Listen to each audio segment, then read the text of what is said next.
Human race will die of civilization.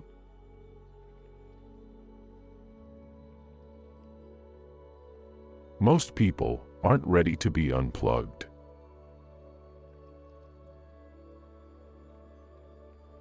Extreme civilization breeds extreme barbarism. We live on this planet as if we had another one to move to. Peoples who need saints are usually damned.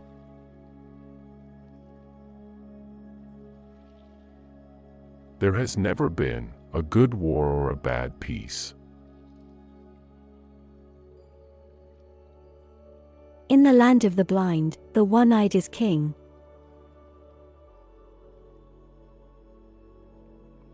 History is the continuation of zoology. If the climate were a bank, it would have been saved already. By not exalting ambitious people, people stop fighting. They make the desert and call it peace.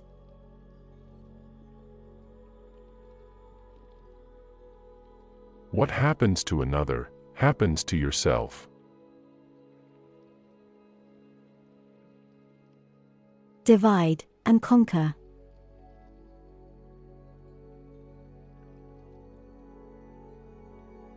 We won't go back to normal because normality was the problem.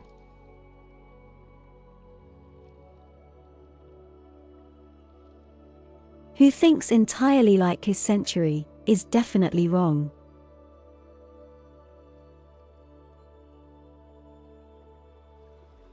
In the world, everyone is useful, and no one is indispensable.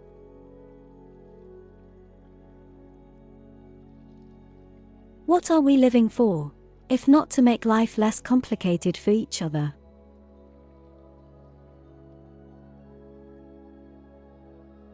The life of men of our time is pure survival, along with a pile of rubbish. Democracy, you say what you want, and do what you are told to do.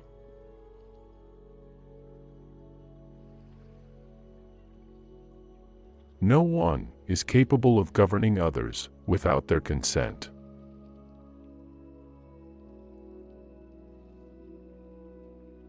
Myths, those things that never happened, but have always existed.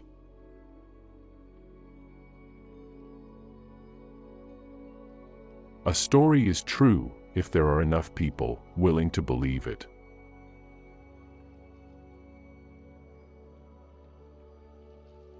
Growing, for the sake of growth, is the ideology of the cancerous cell.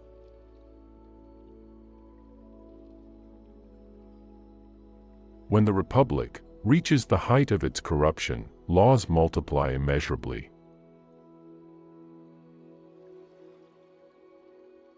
Give me control of a nation's money, and I care not who makes its laws.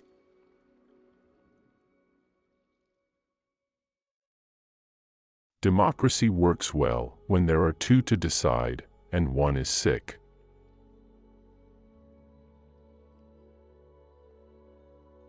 Do not say, why were the olden times better than these, for such a question is foolish. Everyone boasts about the progress of society, but no one progresses.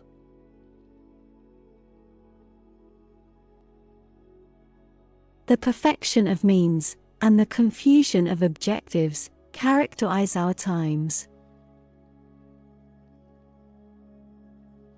We don't inherit the earth from our ancestors, we borrow it from our children.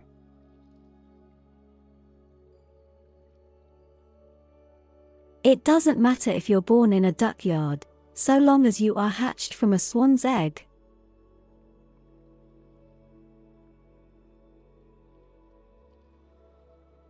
The secret is to keep company only with people who uplift you, whose presence calls forth your best.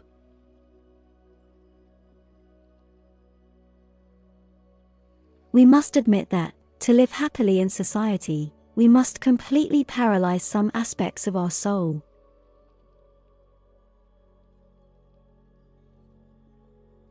Do you know that, Burke? I really don't know which species is worse. You don't see them screwing each other over a dirty percentage. Have you ever stood and stared at it? Marveled at its beauty, its genius? Billions of people, just living out their lives, oblivious.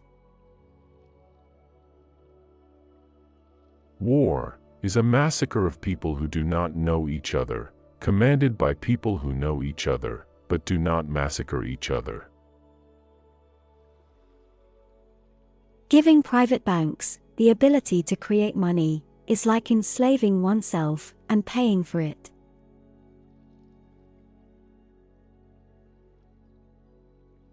Every encounter you have is an encounter with yourself. Few seem to realize that others are them. It is difficult to make someone understand something when his salary depends upon him not understanding it.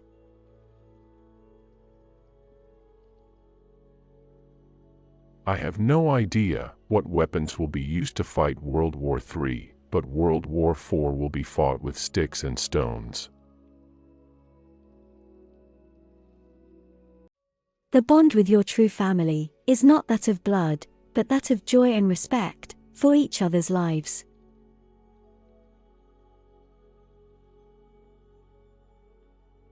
Be self-sufficient, but don't isolate yourself.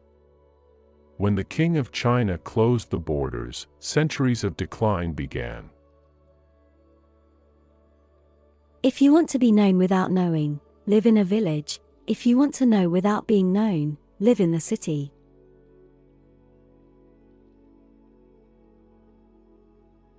Being civil means just this: inside, black as crows; outside, white as doves; in the body, bile; in the mouth, honey.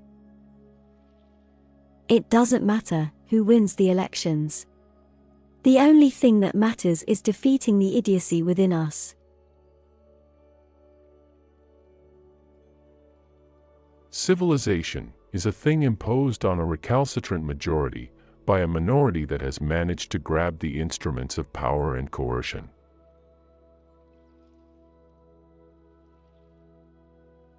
To say that a state cannot pursue its goals for lack of money is like saying that an engineer cannot build roads for lack of kilometers.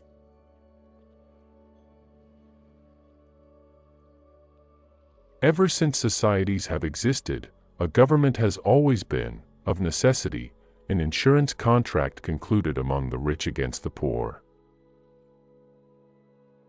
Any government that controls education for a generation or more will be able to control its subjects without the need for weapons and police. The security provided by family is one of the most attractive factors of social order, as there is a terrible fear of being alone and dying alone. The fate of a country does not depend on the type of ballot paper you drop into the ballot box once a year, but on the type of man you drop onto the street every morning. Our adventure on Earth is to rise above sterile systems, wars, religions, parties, nations, destructions, to refuse to be part of them and instead express what we know to be the noblest part of us. It is well that the citizens do not understand our banking and monetary system, for if they did, I believe there would be a revolution before tomorrow morning.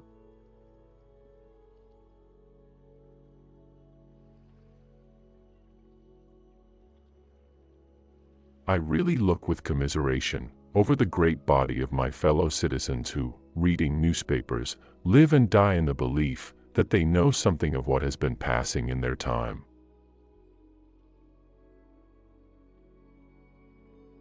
How can you live amid constant traffic noise? To the smell of garbage? Between palaces, instead of between mountains? In the movement of roads, instead of rivers? Our peers are like necromancers, and whoever stays with them becomes one in turn. Think about it. Can you deviate from the path that your peers have traced for you? And if you stay with them, your thoughts and actions will only reflect their conditions. This is slavery. We need a country, if only for the sake of getting away. A country means not being alone, knowing that in the people, in the plants, in the land, there is something of yours, which even when you are not there is waiting for you.